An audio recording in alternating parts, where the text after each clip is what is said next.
Did you audition for Lord of the Rings?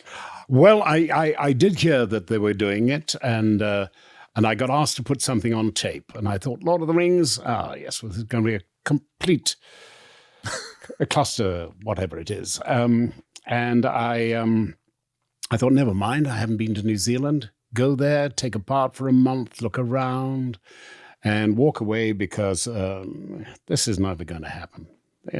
This is never going to happen. He has no idea what happens when you make a big movie, and I've done some big ones. I mean, Shogun in Japan. Yep. We were meant to spend 3 weeks in Tokyo in the tanks doing the sequence. We spent 8. We spent 7, 8. That's a lot. Yeah. We were, and they sent out a young lad from MGM, wasn't it, in those days? With authority to cut an hour out of the show. But that's another story, and I'm not going to repeat it on the thing because, anyway. Yeah. But you put yourself on tape for Lord of the Rings. I put myself on tape because I wanted to, I think I wanted to play John Noble's part. I thought, get in, month's work, see the country, get paid, go home. And then when they came back and said, we want you for GIMLI. I thought, what the hell? I've spent 30 years trying to be recognized. What the heck would why would I want to put myself in a prosthetic like that? And why would I want to spend 5 or 6 hours a day, in makeup? And I said, no. Oh, don't worry, John, said my marvelous then manager, Louise. Then. Yeah. Well, she, we're still friends, but she's really not quite in the business anymore. But right. She said, don't worry, they're going to get it down to an hour. I said, nonsense. You can't get it down to an hour. It's going to be a full prosthetic. It's going to take 5 to 8 hours out of my filming life.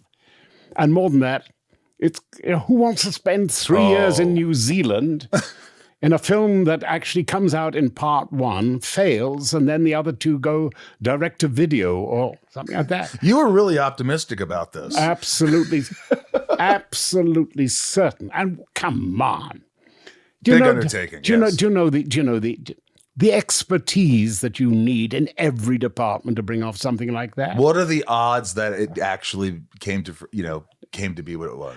Wow. I went there and I thought, come on, just because basically I got the scrunch from 2 people. One, my agent, who is now my current manager, Jeff Goldberg, wonderful.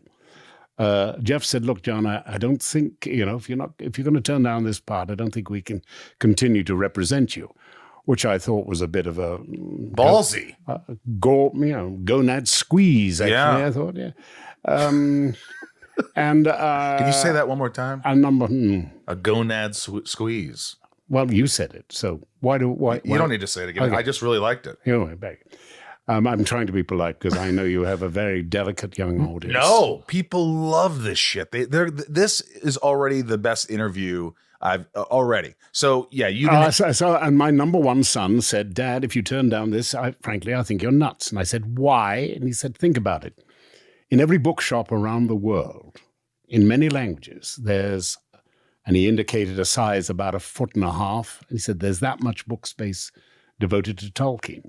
And I thought, got a point.